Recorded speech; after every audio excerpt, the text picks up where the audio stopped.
வணக்கம் நண்பர்களே, விஜயபிரேக் பேசுகிறேன். மிக முக்கியமான 3 சுய பணக்கட்டளைகளை பார்க்க போகிறோம். முதல் பணக்கட்டளை, பணம் ஏராளமாக உள்ளது, நான் அதை இயற்கையாகவே ஈர்க்கிறேன். பணம் ஏராளமாக உள்ளது, நான் அதை இயற்கையாகவே ஈர்க்கிறேன்.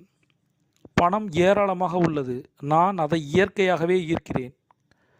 எதிர்பார்த்த மற்றும் எதிர்பாராத வழிகளில் பணம் எனக்கு வருகிறது.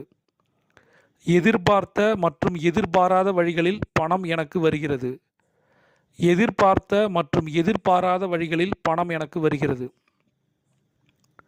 என் வாழ்க்கையில் செல்வத்தையும் பணத்தையும் ஈர்க்கும் சக்தி என்னிடம் உள்ளது. என் வாழ்க்கையில் செல்வத்தையும் பணத்தையும் ஈர்க்கும் சக்தி என்னிடம் உள்ளது. என் வாழ்க்கையில் செல்வத்தையும் பணத்தையும் ஈர்க்கும் சக்தி என்னிடம் உள்ளது. இதை தினந்தோறும் அதிகாலை தங்க நேரத்தில் காலைல 4 to 4:20 சொல்லும்போது இந்த வார்த்தைகள்